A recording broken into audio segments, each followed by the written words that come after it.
I just wanted to make a quick instructional video.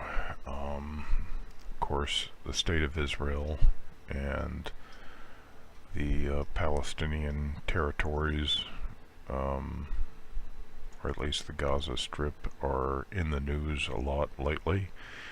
And I see a lot of people commenting and spelling the name Israel incorrectly, and they spell it IsReal, and like those who are against the state of Israel like to play upon that false transliteration and try to say that Israel is not real. Well, that's not even how it's spelled. You're basing that flip on an incorrect spelling of the name, an incorrect transliteration of this Hebrew name. Now, this name occurred the first time in Genesis chapter 32, and this is in the first book of the Bible, whether you're talking about the Hebrew Bible or the Christian Bible. And the oldest extant manuscripts of the book of Genesis, which wouldn't have been a book originally, it would have been a scroll. They go back about 500 to 700 years before the Quran was written. Now, you know, to us, we deal with bigger numbers, we modern men, but compare that to your lifespan. 500 to 700 years before the Quran, at least, because that's the Dead Sea Scrolls I'm talking about. I believe that those are the oldest manuscripts that we have of the book of Genesis. So, of course, that doesn't mean that it didn't exist before then,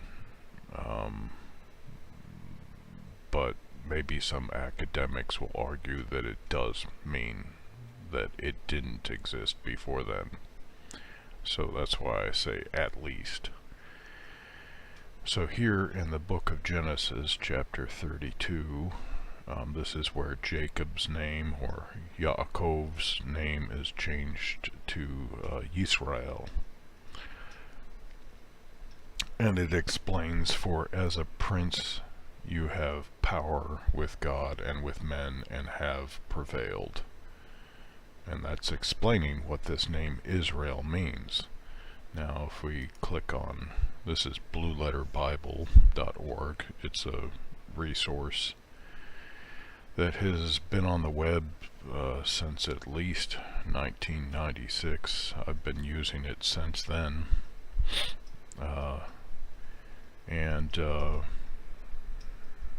I really like using it because it incorporates and various resources like the Hebrew concordance, if you're looking into the Christian scriptures, the Greek concordance, the various lexicons,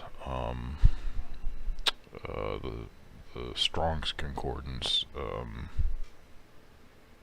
and an interlinear translation like you see here, where it's word for word. So here's the word Israel, that's Strong's concordance number Hebrew 3478, and if we click on that number, here you see Yud, Shin, Resh, Aleph, Lamed, I believe, Yisrael. So it says that the etymology, the roots of this word, come from this and this. Now if we click on this, This is the Hebrew word El, and it's a shortened form of, looks like Ayil, but translated, it's a short form of the Hebrew word for God. So that's why it's important to spell Israel with an EL at the end, because the name literally has God in the name. And if you spell it R-E-A-L, you're removing God from the name. You're trying to suggest that it means something else. So, and then the other part of the word, Shin Resh He Sarah, means to contend or have power, persevere.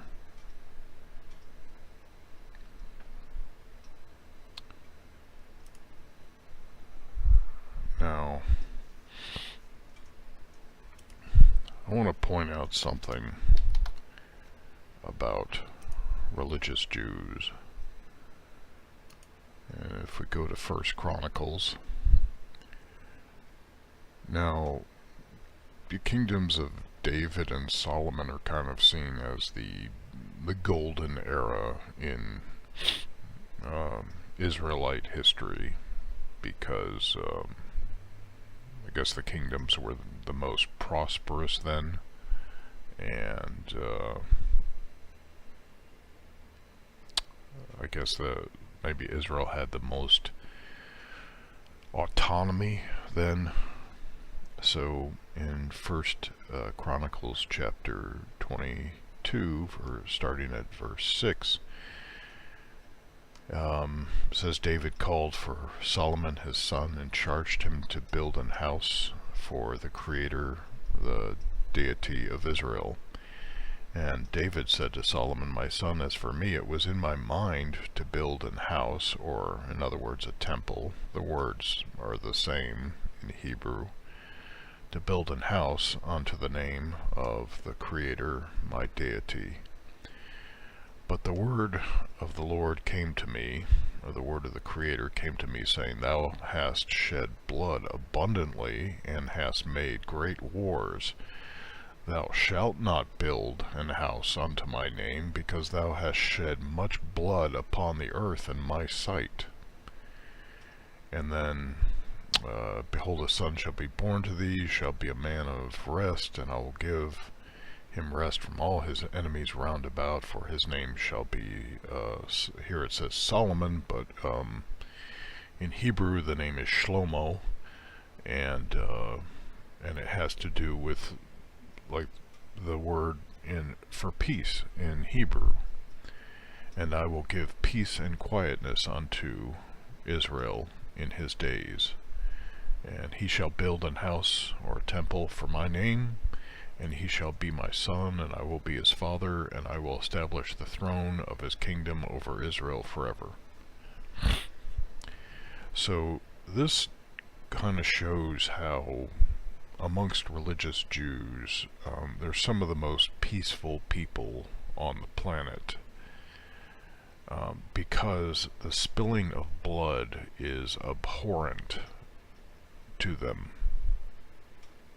However, if you come and you kill some of them, they will rise up and they will kill you, because you have killed one of their family members. Who is their family? Their family is Israel. They're all children of Jacob. So if you kill one of their family members, they're going to kill you to make sure you don't kill any more of their family members. But if you leave them alone, or you engage with them peacefully, they won't shed your blood. To me, that's pretty peaceful behavior. So, thank you for your attention. Please get the name right from here out.